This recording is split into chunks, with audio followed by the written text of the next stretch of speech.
If you can hear my voice, keep the dial where it is. Don't touch it.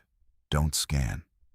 You found something that still works, and right now, that's rarer than you think. My name is Daniel Reyes. Until about 11 hours ago, I was a maintenance engineer for a low-power FM relay station out past the county line. The kind of place nobody thinks about. A cinder block building with a tower behind it and a chain-link fence that keeps out exactly nothing. I fix transmitters. I splice cable. I climb the tower when the ice knocks the antenna out of true. That's the whole job. That was the whole job. I want to be careful with my words, because I think a lot of people are listening now. And I don't want to be the reason anybody panics worse than they already are. So let me start where it started for me, which is the boring part. And I promise the boring part matters. At 0600 this morning, we ran the standard weekly test of the emergency alert system. You've heard it 1,000 times. The 3 tones, the flat computer voice. This is a test. No action is required. I've triggered that test maybe 400 times in 6 years. It's muscle memory. I had my coffee in one hand, and I hit the sequence with the other, and I didn't even look up. The tones went out. Fine. Then the automated header came back with a code I didn't recognize. Now, understand I know these codes. There's a list, and it's not a long list. Tornado, flash flood, amber alert, civil emergency, nuclear. I could recite them in my sleep. But the string that came down the wire at 0603 wasn't on the list. It was 6 characters. It repeated 4 times. And the machine, the automated system that is supposed to translate every code into plain English for broadcast, printed one word to my screen and then stopped. The word was contain. Not contained, not containment, just contain. Like an instruction. Like somebody upstream was talking to the equipment and forgot the equipment talks to me. I called the county EOC busy. I called the state relay. Ringing, no answer. I called my supervisor, Marta, who has never once in 6 years failed to pick up her phone. And it went straight to voicemail on the first ring, which means her phone was off. And Marta does not turn her phone off. That was the first thing that felt wrong. Not scary. Just wrong. A small crack in a normal morning. I told myself it was a firmware glitch. We'd had those. I sat down to pull the logs. And while I was sitting there, the national feed, the big one, the one that carries the actual federal alerts, the one that is never, ever silent for more than a few seconds, went quiet. Dead air, from the top of the chain. From the people who are supposed to tell the rest of us what's happening. I stared at the meters. The signal strength was there. The carrier was there. There was a channel, wide open, perfectly healthy. There was just nobody on it. And I remember thinking, very clearly, in the stupid calm way you think right before everything changes, that's never happened before. Keep the dial where it is. I'll tell you what I know. I'll tell you as it comes. Stay with me. Here's the thing about dead air. It doesn't stay dead. Something always fills it. At 0641, the national feed came back. And it wasn't the flat computer voice. It was a person, a woman. And I want to describe her voice carefully, because it told me more than her words did. She was reading from a script. You can always hear it when someone's reading, the little downward tilt at the end of each line, the way they pace their breathing to the punctuation. But underneath the reading voice, there was another voice, a faster one, that kept trying to break through. She'd read a sentence in the professional cadence, and then there'd be a half second where she just breathed, too fast, and you could hear her swallow. And then she'd catch herself and go back to the script. I wrote down what she said. I've got it in front of me. This is an emergency broadcast on behalf of the Department of Health and Human Services and the Department of Defense. At approximately 0400 Eastern, health authorities in multiple metropolitan areas reported a rapidly spreading condition producing severe neurological and behavioral symptoms.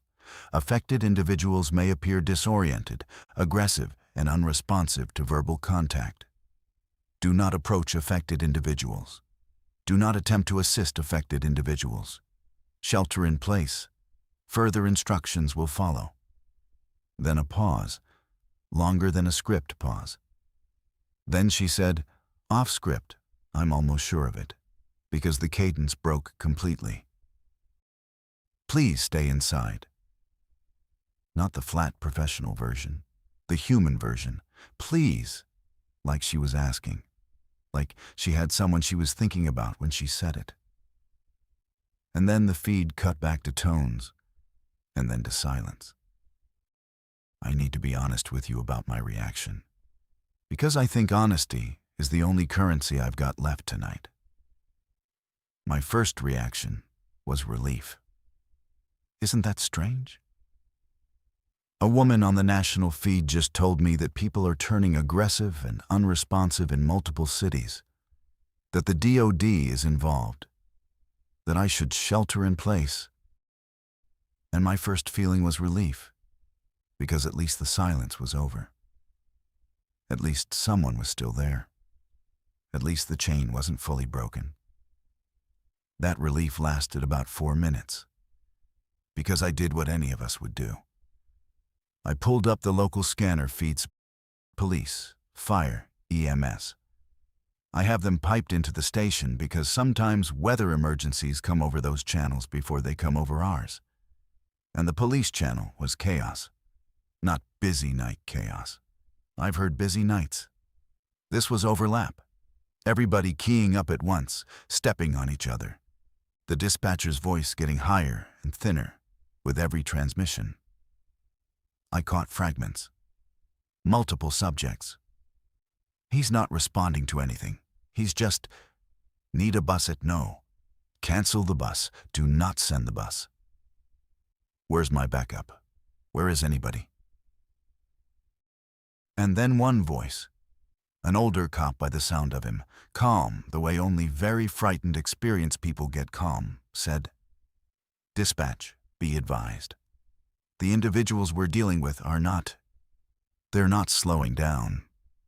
We are using standard measures, and they are not effective.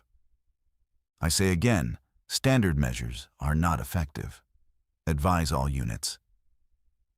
Standard measures are not effective." I turned down the scanner. I don't know why. Some animal part of me didn't want to hear the rest. Outside my window, the parking lot was empty and gray and completely ordinary. A crow on the fence. My truck. The tower throwing its long morning shadow across the gravel. Nothing was happening out there. Everything was happening out there. I picked up the microphone. My hand wasn't steady, and I did the only thing I know how to do, which is get on the air and tell people what I'm hearing. That's when I started this. That's what you're listening to.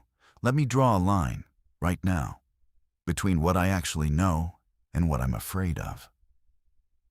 Because if I let those two things blur together, I'm no better than the panic. And panic is going to kill more people today than anything else. Here is what I can confirm. I have heard it directly, with my own ears, off official feeds and public safety channels. 1. There is a condition. It spreads. It causes aggression and unresponsiveness. That came from the national feed. 2. Police in at least my region are encountering people who do not respond to what the officer called standard measures. That came from the scanner. 3. The federal alert chain went silent for 38 minutes this morning. And when it came back with a human being who was scared, reading a script that told people to shelter in place. That I saw myself. Here is what I cannot confirm, and I want you to hold these at arm's length. I cannot confirm what the condition is. I've heard the word virus on the scanner once and exposure twice, but nobody official has named it. I cannot confirm how it spreads. Nobody has said airborne. Nobody has said contact. Nobody has said anything. And the not saying is its own kind of information. I cannot confirm the geography. The feed said multiple metropolitan areas. That could mean 4 cities. It could mean 40. I genuinely don't know. And anyone who tells you they know the map right now is guessing. And I will not use the word that I know some of you are already thinking. You know the word. It comes from movies. It's got decades of images attached to it. And every one of those images is going to make you make worse decisions, because you'll think you already know the rules. You don't. I don't. Whatever this is, it is happening in the real world, to real bodies, on real streets. And the real world has never once cared what the movies taught us. So I'm going to describe what I hear, and I'm going to let you build your own picture. And I'm going to try very hard not to hand you a monster before I've actually seen one. What I'll tell you is this. About 20 minutes ago, the scanner traffic in my county started to thin out. And I want to be clear, thinning out is worse than chaos. Chaos means people are still working. Thinning out means the working is stopping. The fire channel went quiet first, then EMS. The police channel is still up, but it's down to maybe 3 voices now. And one of them keeps asking the same question over and over. Is anybody coming? Is command still there? Is anybody coming? Nobody answers him. I've got the transmitter running clean. I've got a generator with enough diesel for maybe 3 days if I'm careful. I've got water, some food, and a building with 1 door and no windows on the ground floor, except the one I'm looking out of right now. I'm going to stay on the air as long as I can. Because someone answered that man on the scanner in my head. Even if nobody answered him on the radio. Somebody's still here. I'm still here. I need to tell you about the convoy, because it's the first thing I've seen with my own eyes. And I've been so careful to only tell you what I can confirm well. Now I can confirm this. About 10 minutes ago I heard engines. Big ones. Diesel, heavy, more than one. The station sits maybe 400 yards off the state highway. And sound carries out here across the flat. So I went to the window. Military. No question. I counted it was fast. They were moving. I counted 6 vehicles. 2 of the big armored trucks, the ones with the V-shaped hulls. MRAPs, I think they're called. A couple of Humvees. And 2 civilian trucks, the flatbed kind.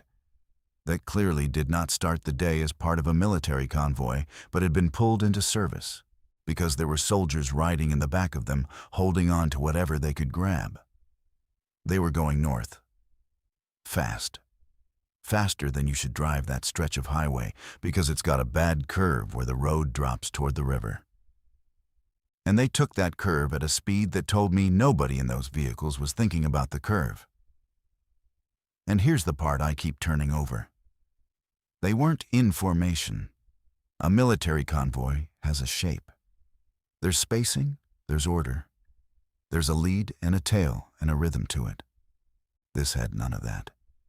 The vehicles were bunched, then strung out, then bunched again. One MRAP practically riding the bumper of the Humvee in front of it. It didn't look like a movement. It looked like a retreat. It looked like the tail end of something, the part that gets away. And I found myself scanning the horizon behind them for whatever they were getting away from. There was nothing behind them. Just the empty highway and the heat shimmer coming off the asphalt. One of the soldiers in the back of the flatbed was looking back the way they'd come.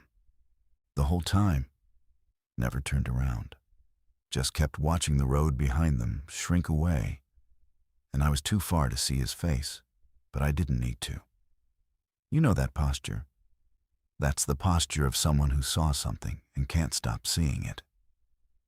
They were gone in under a minute.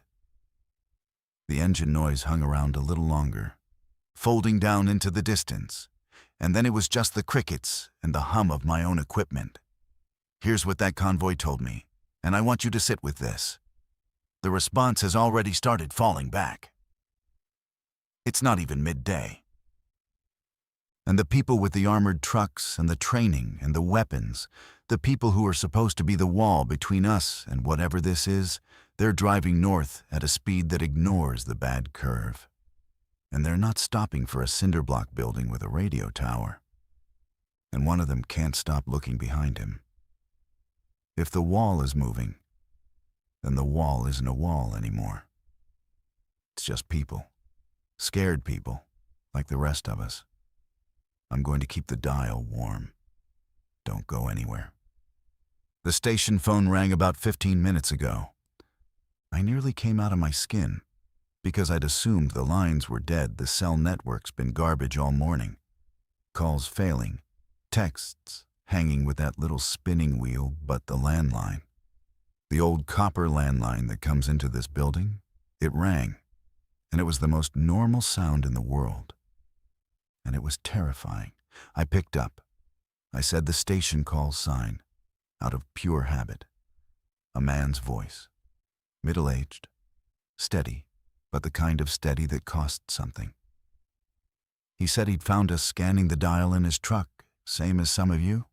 He was parked, he said, on the shoulder of the interstate about 60 miles south of me. And he wanted to know if I knew what was going on, because he'd been driving toward it for 2 hours before he figured out he should be driving away from it. I told him I knew about as much as he did. Then I asked him, and I asked carefully what he'd seen. He was quiet for a second. Then he told me. He'd come up on a checkpoint on the interstate around 0800. National Guard, he thought, or regular army. He couldn't tell the difference, and it didn't matter. They had the highway blocked with vehicles, and they were turning everyone around, sending traffic back south. Orderly at first, professional. A soldier walking down the line of cars with a clipboard and a face mask telling everybody the road was closed. Go home. Shelter in place. This is temporary. He said the word temporary like it tasted bad. Because while he was sitting in that line, waiting to turn around, he watched it stop being temporary. He said a call came over the soldiers' radios. He couldn't hear the words, just the effect. And the whole checkpoint changed. The clipboard soldier stopped walking the line. The relaxed posture went out of every one of them at the same instant, like somebody had pulled a string. They stopped looking at the cars. They started looking north, up the highway, the direction he'd come from. And then, he said, they started getting into their vehicles. Not scrambling, worse than scrambling. Deliberate, fast, the movements of people who've just been told the thing they were most afraid of. Doors slamming, engines. And the clipboard soldier stood in the middle of the road for a moment. And my caller said the man looked back at the line of civilian cars he'd been managing. All those families waiting to be told what to do. And then he got in a truck and left with the rest of them. They abandoned the checkpoint. They left the road blocked with their own vehicles, and they left everyone. My caller said he sat there for a full minute, not understanding. And then he understood, the way you understand a sound in the dark before you can name it. And he did a 3-point turn across the median and drove south, and he hasn't stopped since, except to make this call, because his hands were shaking too bad to drive. I asked him if he saw what they were looking at, what was coming down the highway from the north. He said no. He left before it got there. But he said, and this is the part. I keep hearing. He said that just as he finished his turn, he looked in the rear-view mirror at the abandoned checkpoint. And there were birds, a lot of birds, lifting off the fields on both sides of the highway all at once, the way they do when something moves through the grass. a whole horizon of birds going up. And then he lost the mirror in the glare, and he drove. He asked me to keep broadcasting. He said as long as he could hear a voice on the radio, he could keep his hands steady enough to drive. Then the line clicked and hummed and went dead. And I don't know if he hung up or if the line finally died. And I've been trying not to think about which one it was. Wherever you are, sir, keep your hands steady. I'm still here. The voice is still here. I keep coming back to that phrase from the scanner. The cop. Standard measures are not effective. I've had a few hours to think about it now, and I want to walk through it with you, because I think it's the single most important thing any one official has actually said today. And I think most people heard it and slid right past it. Standard measures.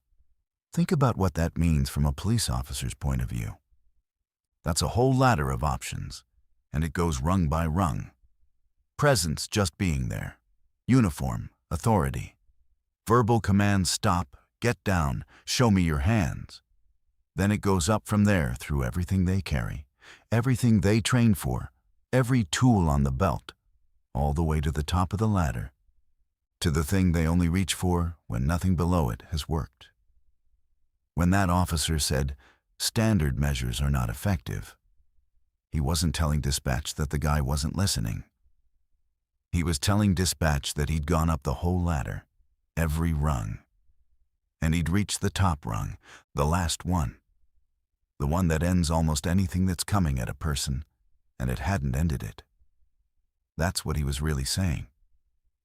In the calm voice, on an open channel where he knew his fellow officers could hear him. He was warning them. The last thing on your belt won't stop this. Whatever you've been trained to trust with your life, it isn't going to work today. Now, I want to be careful, because I told you I wouldn't hand you a monster. So let me offer the boring explanations first, the way I'd want someone to do for me. Maybe it was a drug. There are drugs that do something like this, that shut down the pain response, that let a body keep moving on injuries that should stop it, that turn a person aggressive and blank. That's real. That happens. Maybe there's a bad batch of something out there, spreading through a population. And everything after this is a chemical story, and not the other kind of story. Maybe it was fear. Maybe that cop was scared, and adrenaline plays tricks, and a suspect who won't go down feels supernatural even when there's a mundane reason. Maybe the scanner clipped his transmission, and he actually said something completely different, and I filled in the rest with my own dread. I've offered you every off-ramp I can think of. I've been fair. Here's why none of them hold. Because it wasn't one cop. It was the fire channel going quiet, and then EMS, and then the convoy on the highway driving north, like the road behind them was on fire, and then a soldier who couldn't stop looking back, and then a whole checkpoint of trained men getting one radio call and abandoning a highway full of families. It's the pattern. A drug in one town doesn't empty 3 emergency channels and route a military convoy past my window in the same morning. The off-ramps explain a single incident. They don't explain a pattern. And what I've got now, what all of us have got now, is a pattern. When the top rung of the ladder doesn't work, the people whose whole job is to stand between you and the dark, they don't have a next move. There is no rung above the last rung. So they do the only thing left. They fall back. You heard it in the convoy. You heard it at the checkpoint. That's not cowardice. That's arithmetic. And the arithmetic is bad. Something's changed with my signal. And I need to tell you about it because it's good news. And it's bad news wearing the same coat. For the last hour, I've been getting responses. Not many, the phone's mostly dead now. That copper line finally gave up, but I set up an old email account this morning and posted it in one of the breaks. And I've been getting messages when the data manages to crawl through. And people aren't just listening from my county anymore. I got one from 3 states east. A woman said she was in a stairwell in an apartment tower, her whole floor barricaded. 40 people, kids. And she'd found me because a teenager with a hand-crank radio was scanning for anything that wasn't dead air. And my voice was the only thing on the whole dial that was a person talking and not a loop. She said, "Please, keep talking. The kids are calmer when there's a voice." I got one from the other direction, way west, from a guy at a ranger station in the mountains who said the cities below him had gone dark overnight. Not power dark. He still had power. He meant quiet. He said he could see 3 towns from his lookout, and the lights were on in all of them, and there was no movement on any road, and no sound coming up the mountain. And he hadn't reached another living person in 6 hours until he found me. And here's the thing that's making the hair stand up on my arms. My transmitter is low power. It is not supposed to reach 3 states in any direction. It reaches the county and a little past on a good day. I have been doing this job for 6 years, and I know exactly how far my signal goes, and it does not go where these messages are coming from. So I've been trying to explain it, rationally, the way I promised you I would. Best explanation? I'm getting relayed. Somewhere out there, another operator, or a chain of them, is picking me up and pushing me along. Ham operators, other little stations, still crewed, bouncing the signal hand to hand across a country that's going quiet. That's a beautiful thought, actually. That's a lot of people I'll never meet keeping a voice alive across the dark. I like that explanation, and I'm going to believe it because the alternative doesn't help anybody. But I'll be honest about the alternative, because I said I would. The alternative is that there's almost nothing else on the dial anymore. That the reason I sound like I'm everywhere is that everywhere else has gone silent. And a small signal fills a big silence, the way a single voice fills an empty church. I'm not reaching farther. The space around me is just getting emptier, so I carry. I don't love that one. But here's what both explanations agree on. And it's the part that matters. It's not just my region. The woman in the stairwell 3 states east. The ranger in the mountains out west. My caller 60 miles south this morning. The national feed that said honey, multiple metropolitan areas at dawn. This is not a town. This is not a county. This is not even a state.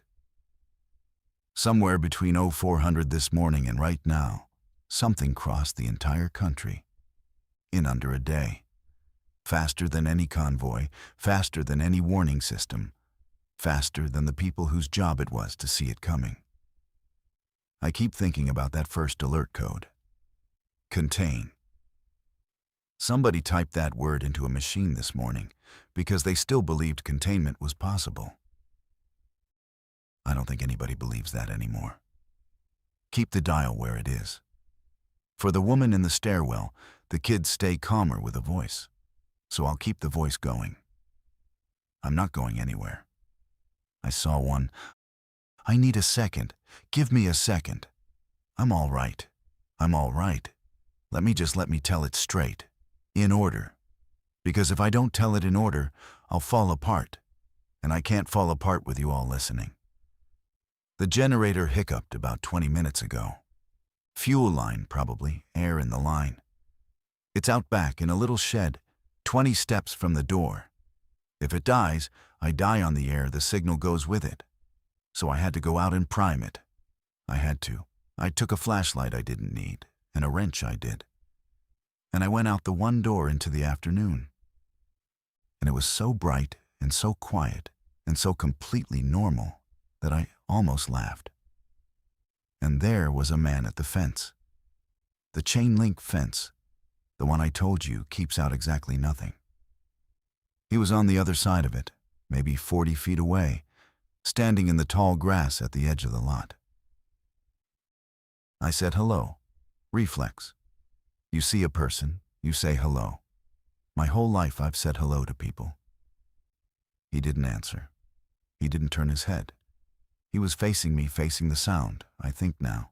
Facing the hello, but he wasn't looking at me. His eyes were open and they were pointed my direction, and there was nothing behind them aiming. Do you understand what I mean? A person looks at you. There's someone home doing the looking. This was a face pointed at me with nobody doing the pointing. And then he came toward the fence.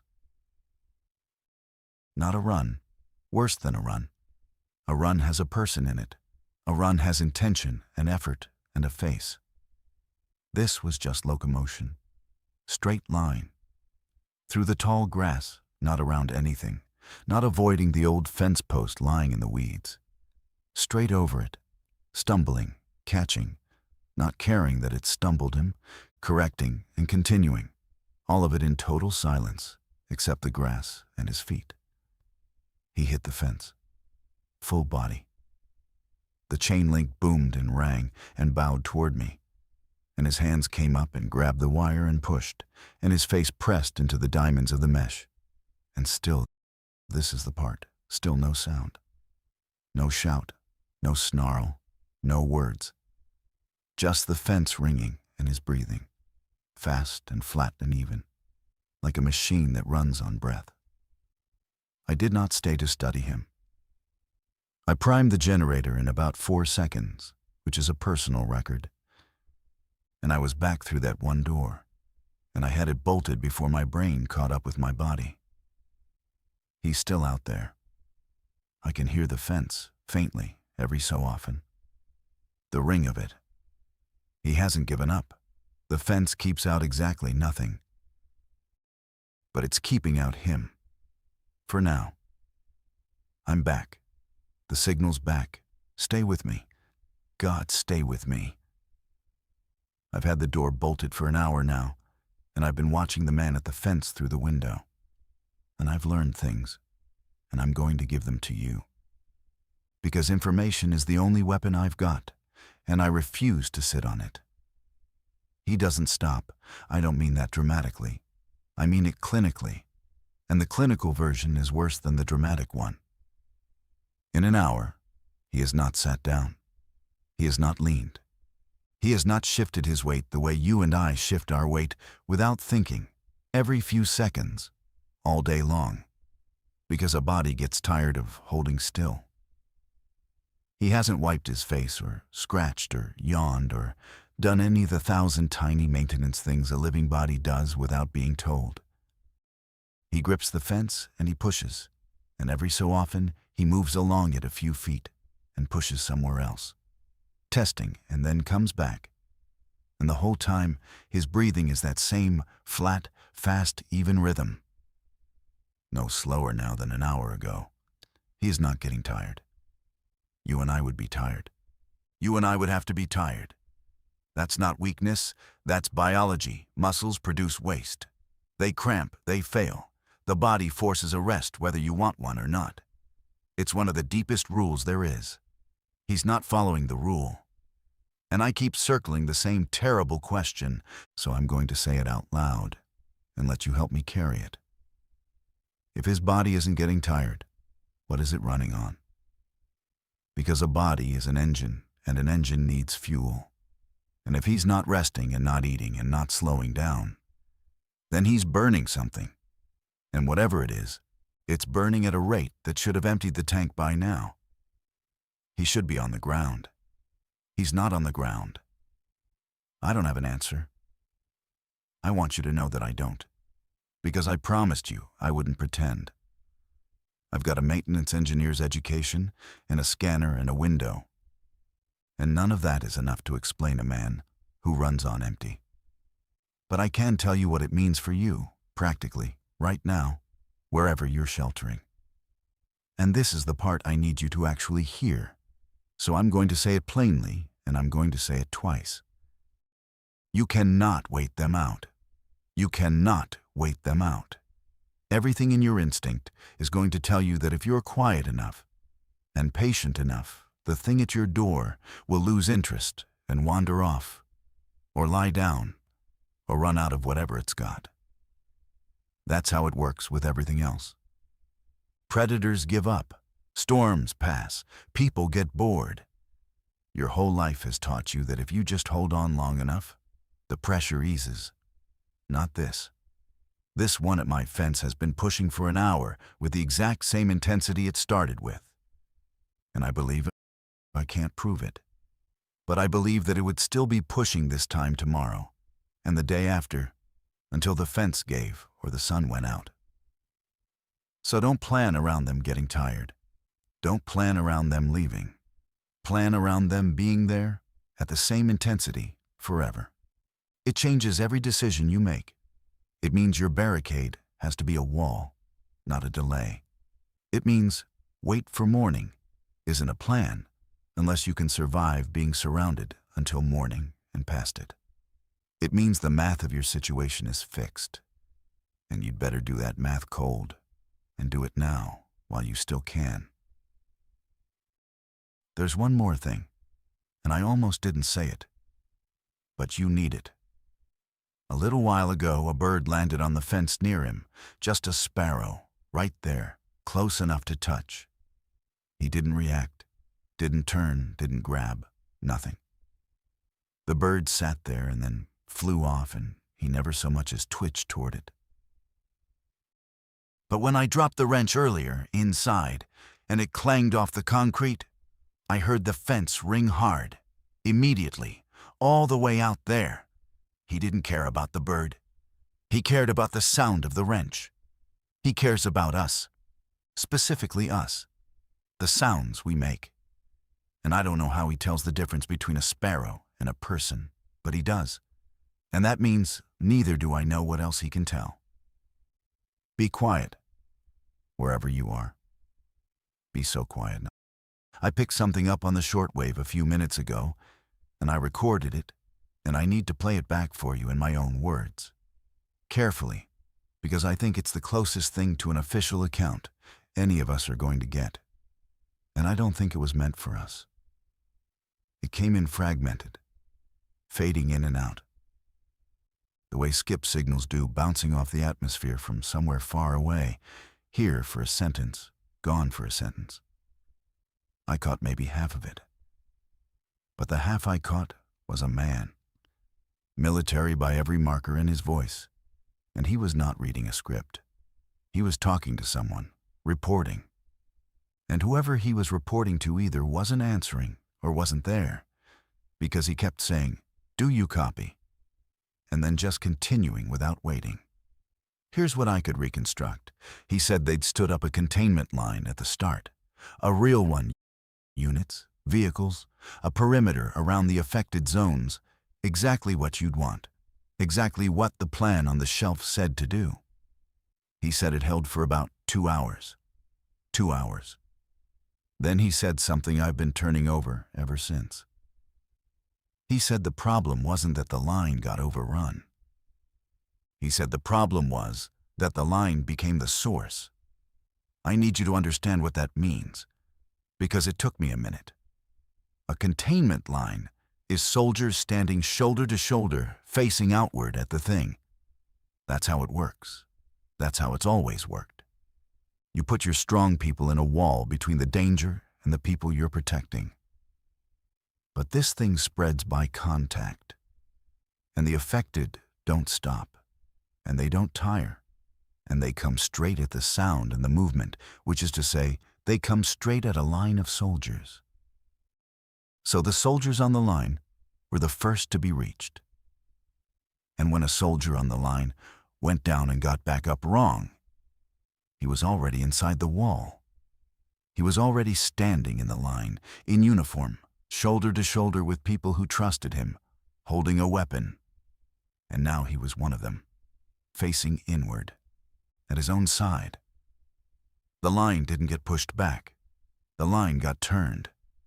From the inside, man by man, down the row, faster than anyone could react. Because how do you react to the man next to you, the man you trained with, whose name you know? How do you react to him in the half second before he reaches you?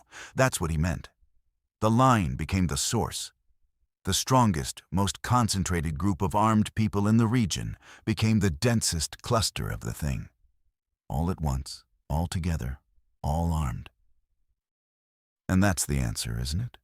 That's the answer to how the whole country crossed over before noon. It wasn't that the military failed to stop it. It's that the military was the perfect way for it to travel. We took our fittest people, gave them the best transportation, the best communications, the tightest formations, and packed them together, and then we drove them straight at it and told them to make contact. We built it a highway. We staffed it. We gave it the keys. The man on the short wave was quiet for a long moment after that. Then he said, "White." And this came through clear, no fading, like the atmosphere itself wanted me to hear it. He said, "There's no line anymore. Tell them there's no line. Tell them to stop waiting for us." And then he said, "Do you copy one more time?" To whoever wasn't there. And the signal folded back into the static, and I couldn't get it again. So I'm telling you, that's me passing it down the chain, because I might be the last rung it reaches. There's no line anymore. Nobody is coming to sweep your street. Nobody is massing to retake the cities. The thing we all assumed, the thing every one of us was secretly counting on, that somewhere out there, the real response was gathering. And we just had to hold on until it arrived. There is no it. It turned 2 hours in. You are the line now. Your door is the line. That's the whole line. I'm sorry. But you needed to know. I want to tell you something I can see from the window, because it's beautiful, and it's the worst thing I've seen all day. And both of those are true at the same time, and I don't know what to do with that. The sun's going down. My station sits up on a little rise, and from the west window, I can see the town, my town, the one I've lived near my whole life, laid out in the shallow valley, maybe 2 miles off. Church steeple, water tower, the main drag. And as the light goes, the town is coming on the way it always does. The street lights, the sign over the gas station, porch lights, window lights, the blue flicker in living rooms. The power's still on down there. Everything's lit. From up here, at this distance, in this light, it looks like every other evening of my entire life. It looks like people are home making dinner. It looks like somewhere down there, a kid is being told to wash up, and a dog is being let out, and a TV is playing to a room where somebody's half asleep on the couch. That's the beautiful part. The lights don't know. The grid doesn't know. The electricity is still flowing to every house exactly like it did yesterday, faithful and stupid and kind, keeping the lights on for people who... I've had the binoculars on it for the last 10 minutes, and I can see the streets. There's movement on the streets. But it's wrong. It's the wrong kind of movement for evening in a small town. There are figures in the roads, not on the sidewalks, in the roads, in the middle of them standing, or moving in those straight blank lines, drifting toward sounds I can't hear from here. The main drag has a dozen of them that I can count. The gas station sign is lit up bright and clean over an empty forecourt with 2 figures standing in it.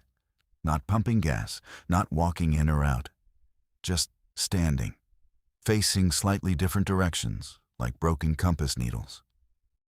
And the porch lights are on over doors that nobody is going to open. That's the thing that's got me.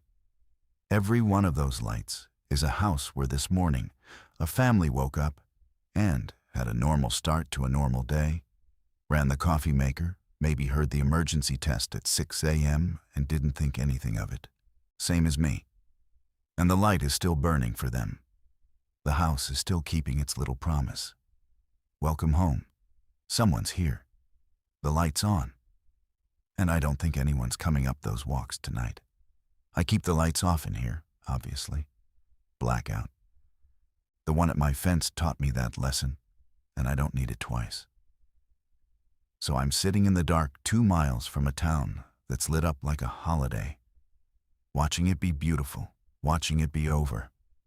And I'm the only light for miles that's deliberately hiding.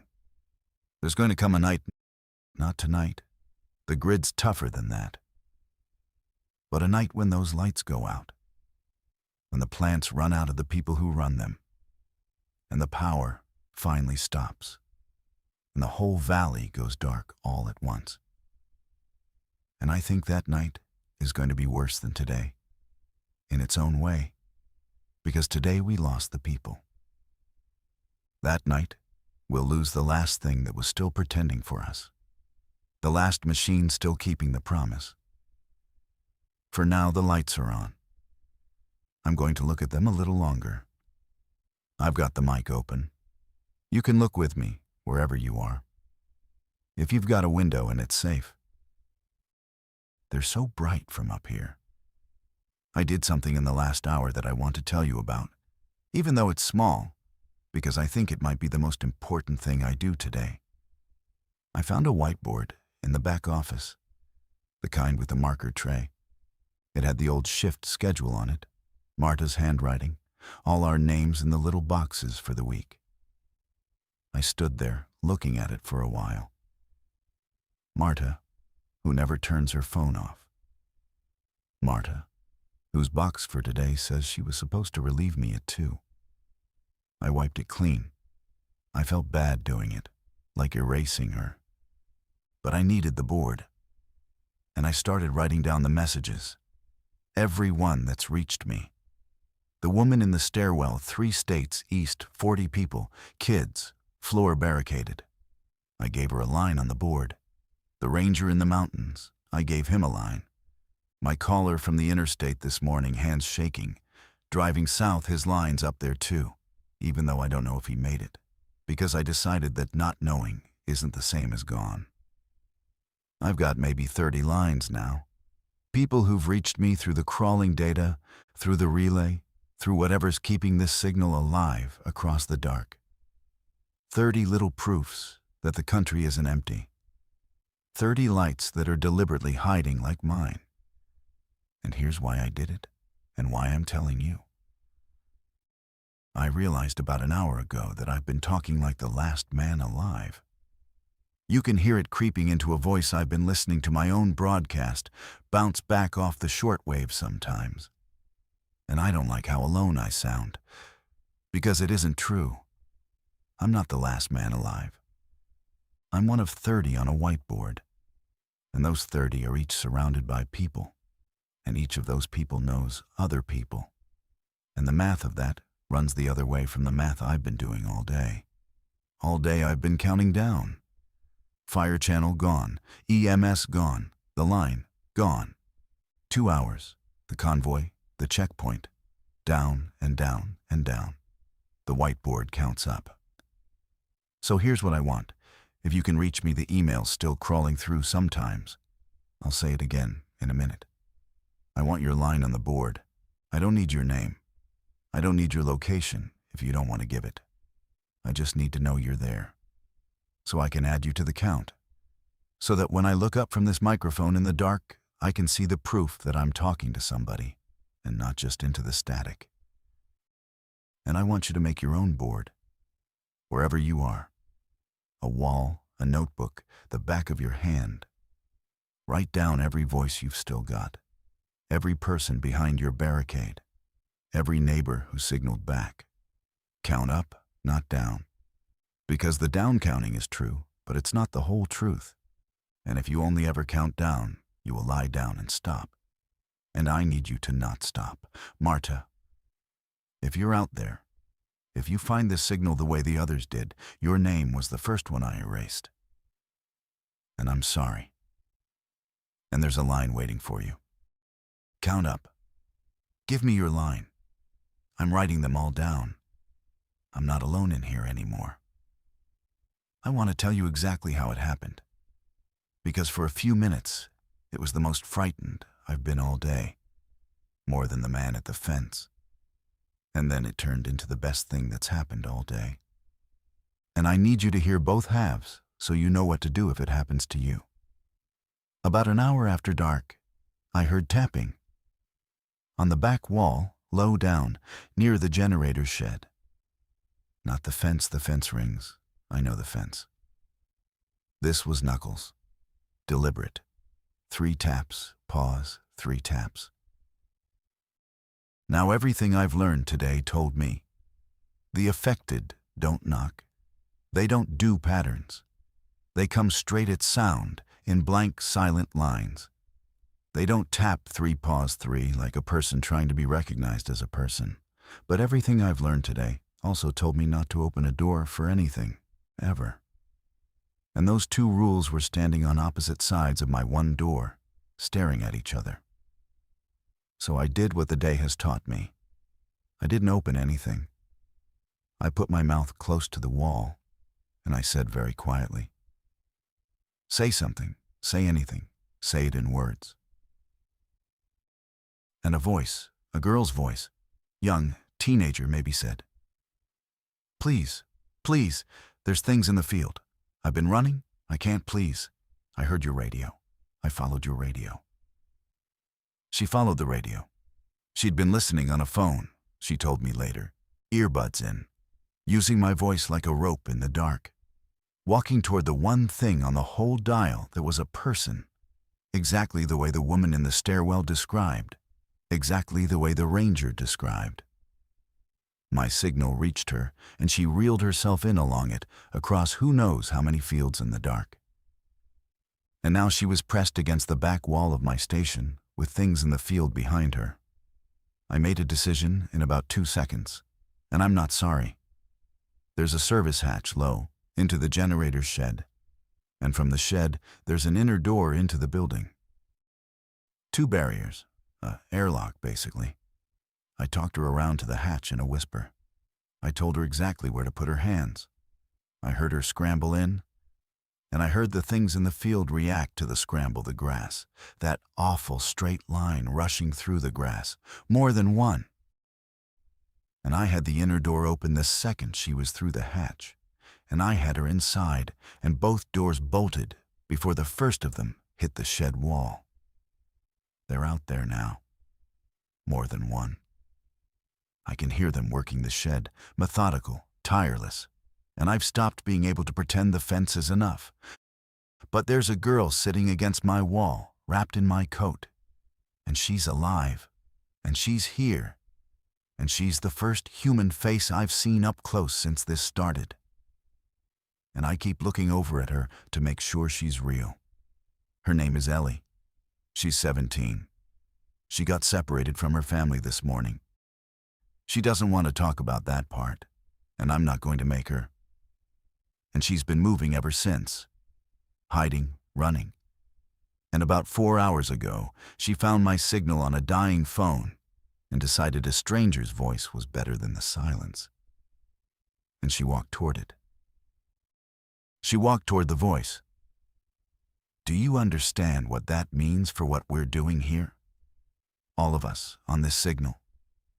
She's alive because I kept talking. Not because I said anything smart. Because I kept the voice going. And the voice was a direction in the dark. And she followed it home. So that's why I don't stop. That's the whole reason now. Somewhere out there, right now, there might be another one walking toward this signal, following the voice across the fields. I'm going to keep being the direction. Ellie's putting a line on the board. Line 31. Ellie's warmed up enough to talk, and she's told me some things, and I asked her permission to put them on the air, and she said yes. She said if it helps somebody, then yes. She's braver than I am. I want that on the record. 17 years old, and she crossed those fields alone in the dark, and she wants her fear to be useful. So here's what she saw, in her words, cleaned up only enough to make sense. She was in town this morning, actual town, the lit-up valley I've been watching. She was there when it started, which means she's seen the beginning of it up close, the part I only got over the scanner. She says it didn't start with monsters. It started with a car accident. Ordinary. A guy ran a red light and clipped another car, right at the main intersection, 9 in the morning. And everyone did the normal thing, got out, came over, phones out. Is everyone okay? A little crowd. And the guy who ran the light got out of his car, and he was wrong, already wrong. Ellie said he didn't stumble out dazed like you would after a crash. He came out fast and flat, and he went straight into the crowd that had gathered to help him. And that's the part she can't stop describing. The crowd was there because they were good.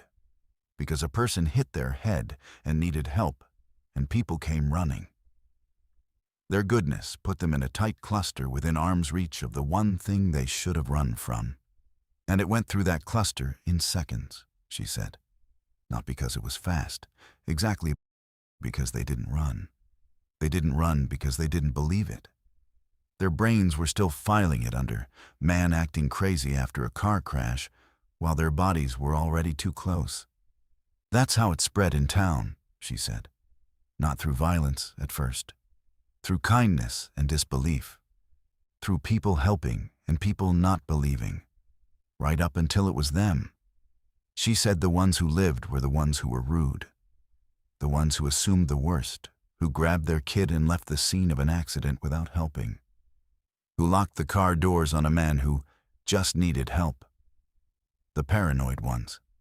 The ones everyone would have called cold. They're the ones walking around tonight. I've been sitting with that for a while, and I'm going to pass it to you straight, even though it's a hard thing to say into a microphone. Your instinct to help is going to be the thing that gets you, not your fear. Your fear is fine.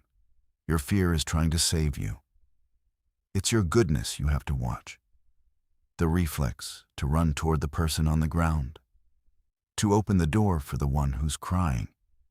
To close the distance because someone needs you. Every good thing your mother taught you is right now a door the thing walks through. I hate saying that. I want to be clear that I hate it. Because a world where the kind people die first and the cold people live is not a world worth surviving into. And I refuse to believe that's the final rule. But it's tonight's rule. And Ellie's alive to tell it to us, because at some point today, she stopped running toward and started running away. And then she started running toward one specific thing. A voice on the radio, chosen carefully from a distance, on her own terms. That's the needle to thread. Not cold, not reckless. Careful. Choose what you run toward from a distance, on your own terms, with 2 bolted doors between you and it until you're sure. She was sure about me. I'm so glad she was sure about me. The shed's not going to hold. I need to just say that clearly, and then tell you what we're doing about it. Because I made a promise at the start of all this, that I'd tell you the truth as it comes. And the truth as it comes right now is that the generator shed, which is where they've been working for the last 2 hours, is coming apart. It's a cheap prefab structure, sheet metal on a light frame. It was built to keep rain off a generator, not to keep the tireless dead off 2 people. I can hear the metal deforming, that low groaning pop of a panel bending past where it wants to go. And I did the math I told all of you to do cold, and the math says the shed has maybe an hour, and the inner door has maybe a few minutes after that. Here's what that means for the broadcast, and I want to be straight about it. The generators in that shed, when they get into the shed, either they'll wreck it or I'll have to cut it off myself to stop the noise drawing more of them. Either way, when the generator stops, the transmitter stops. When the transmitter stops, this voice stops going out. So there's a clock on me now. There's a clock on this signal. I've known it all day in the back of my mind, and now it's in the front. But listen, Ellie and I aren't just sitting here waiting for the shed to lose. We've been working. There's a crawl space above the ceiling tiles, and above that, the roof hatch I used to get to the antenna. And from the roof, there's the tower. And the tower's steel, and it goes up 60 feet, and nothing tireless and clumsy is climbing steel in the dark. It's not an escape. There's no escaping up a tower. But it's high ground, and it's time. And time is the only currency left. I've moved water up there. A radio, the little battery one, so we can still listen even after the big transmitter dies. Ellie's up in the crawl space now, quiet as anything. That girl moves like a shadow. I'm going to finish this section of the broadcast, and then I'm going up too. And I'm going to take the shortwave mic on the long cable so I can keep talking from the crawl space, as long as the generator holds below me. I want you to hear the plan, because I want you to have a plan. That's the whole reason I'm narrating my own escape instead of just doing it silently. High ground, choke points. 2 barriers between you and it, always. Water up top. A way to keep listening even when your main power dies. Don't wait to be rescued. There's no line, remember? There's no line coming build the next hour. And when you've got it, build the one after that. The shed just groaned again. Louder. I've got to move. I'm not signing off. I'm relocating. There's a difference, and I'm holding on to the difference with both hands. Talk to you from higher up. I'm in the ceiling now. Whispering. The mic's right against my mouth, so if I sound close, that's why I'm close. I'm right here with you, closer than I've been all day. The shed's gone. They're in it. I can hear them below and into the side, in the generator space. And the miracle, the small, stupid miracle I'll take, is that they don't understand the generator. It's loud, and it's warm, and it moves. And I think part of them wants to attack it, but it's not making the kind of sound that means us, so they keep drifting off it, back to the walls, back to where they last heard people. They're hunting the memory of us in the room below. And we're not in the room below. We're above it, absolutely still. Ellie's got her hand in mine, and neither of us is making a sound except this thread of whisper going out to you. And I've got the transmitter cable running up and through the tile gap, so the big signal's still live, still carrying, still reaching whoever's out there. In the dark, following it home. I keep thinking about how quiet it is up here versus how loud it was this morning. 6 a.m., the emergency tones. The whole apparatus of a country that knew how to warn itself. All that machinery, all those people down the chain from the woman who said, "Please stay inside." And it collapsed in a day. Not because it was weak, because it was built for a threat that got tired, that could be surrounded, that couldn't turn your own front line against you in 2 hours. It was a good system for the wrong world. And the world changed at 0400 and nobody sent the memo because the memo senders were the front line and the front line turned. I'm not bitter about it. I don't have room for bitter. I've got a girl's hand in mine and 31 lines on a whiteboard downstairs that I can't see anymore, but I know are there. And a signal still going out into the dark. And that's more than the man at the checkpoint had when he stood in the road and looked back at all those families. I didn't leave the road. I want that on the record too. Whatever happens up here, I stayed on the air. I opened the hatch for Ellie. I didn't drive north.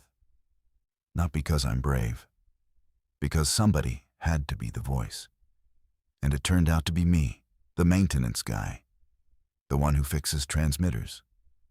And I'd rather be the voice than be safe and silent. The generator's still running below us. That means you can still hear me. While you can still hear me, let me tell you how this ends, or how it doesn't. Stay right there.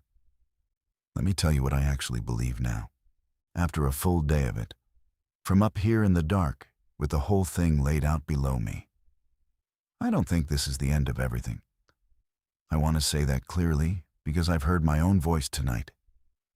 And I know how close it's gotten to that flat, hopeless place. And I'm pulling it back on purpose, because I don't think despair is honest.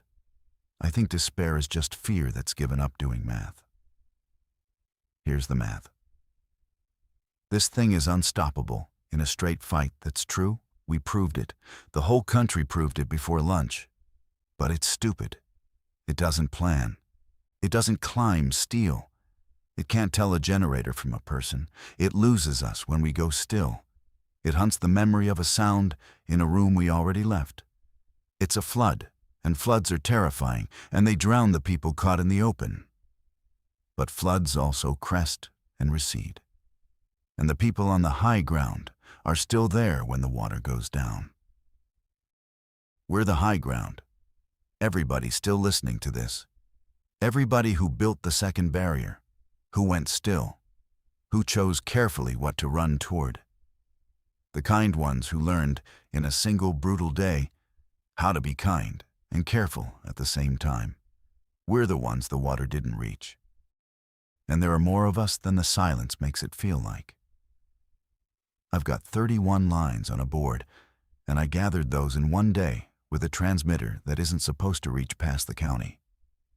Multiply that by every little signal still bouncing across the dark, every ranger station and stairwell and cinderblock building with a stubborn person inside refusing to sign off. We're a constellation. We just can't see each other yet because we're all keeping our lights hidden, which is exactly the right thing to do and also the loneliest.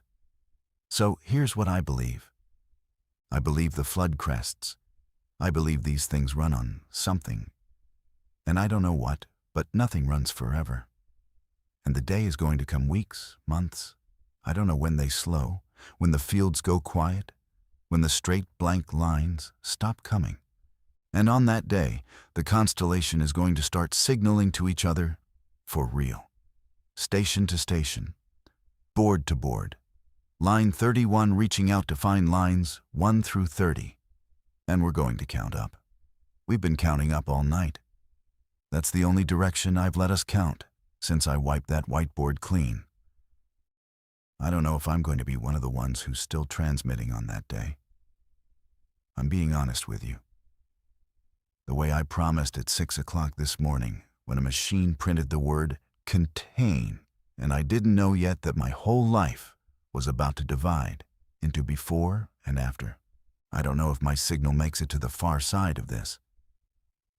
But the signal isn't only me anymore.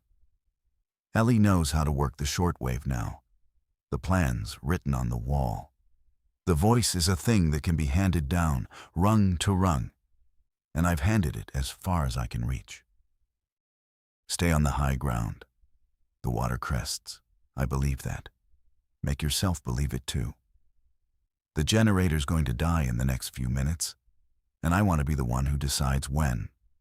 So I'm deciding now, on my own terms, while I can still say goodbye like a person instead of getting cut off mid-word. They found the fuel line below us. I can hear it. The diesel smell is coming up through the tiles, and one of them keeps hitting the tank, not because it understands the tank, but because it's in the way of the noise. And there's a point coming where the generator's going to either be wrecked or catch. And I'm not going to sit in a crawl space above a diesel fire waiting to find out which. So when I finish talking to you, I'm going to reach down through the tile gap, and I'm going to cut it off myself. The transmitter dies with it. This signal, the big one, the one that's been reaching 3 states, the one Ellie followed across the fields, goes silent when I flip that switch. But Ellie's got the little battery radio and the shortwave, and we're going up onto the tower, and I'll be able to transmit low and short from up there for a while yet on batteries. Not far, not the way this signal's been carrying. But far enough, maybe, for someone close. Far enough to be a direction for one more person in one more field. So this is the last of the big broadcast, the loud one.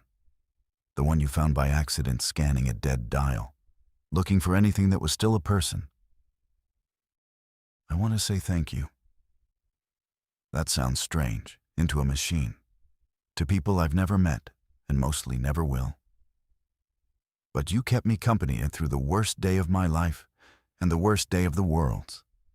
And every time I felt myself sliding toward that flat, empty place, I remembered you were out there, listening, needing the voice to stay steady. And it made me stay steady. You held me up as much as I held you, maybe more. The woman on the national feed this morning broke script and said, "Please stay inside." 2 human words in a machine day. I've thought about her all night, whoever she was, wherever she is now. So let me leave you my 2 human words. Not "please stay inside." You know that part now. Mine are, keep listening. Keep listening. There's always another voice out there in the static if you keep listening. Reaching for the switch now. Battery power, low signal. If you can still hear me, you're close. And if you're close, be careful. Because close is where it's dangerous. We're on the tower. Ellie first, then me. 40 feet up on the platform where I service the antenna. Steel grating under us, and the whole dark valley spread out below. And I have to tell you what I'm looking at, because it's the last thing I'll be able to see, and I want to describe it while there's light enough. The town's lights are still on. 2 miles off, that bright, faithful little grid. All those porch lights burning over doors nobody's opening. But even as I watch, I can see it a block just went dark. Now another. The grid's starting to fail down there, plant by plant, the way I said it would. And the darkness is spreading across the valley in patches like something soaking through cloth. And here's the thing. Here's the last thing. As each patch goes dark, I can see other lights, small ones, the ones that were hidden by the glare of the street lights and are only visible now that the big lights are dying. A flashlight in an upstairs window, 3 flicks, pause, 3 flicks. A porch light being switched deliberately on and off across the valley. Somebody with a lantern on a rooftop, swinging it in a slow arc. Signals. They were there the whole time. All those hidden lights, all those people on their own high ground, invisible under the glare of a world that was pretending everything was fine. And now that the pretending is going dark, we can finally see each other. The constellation. It's real. It's right there below me. Blinking on across the black valley, dozens of them. Each one a person who didn't sign off. Each one counting up. Ellie's got the shortwave keyed. She's already answering them, blinking our tower light back. 3 flicks, pause, 3 flicks. 17 years old, and she's found the whole map of the survivors in the time it took me to say this. I was wrong this morning. There is a line. It's just not made of soldiers. It's made of lights in windows, refusing to go out. Keep yours burning. We can see you now. We can see you. This is the last of the transmission on this frequency. Low power, tower top, running down. I'll keep it short because the battery says I have to.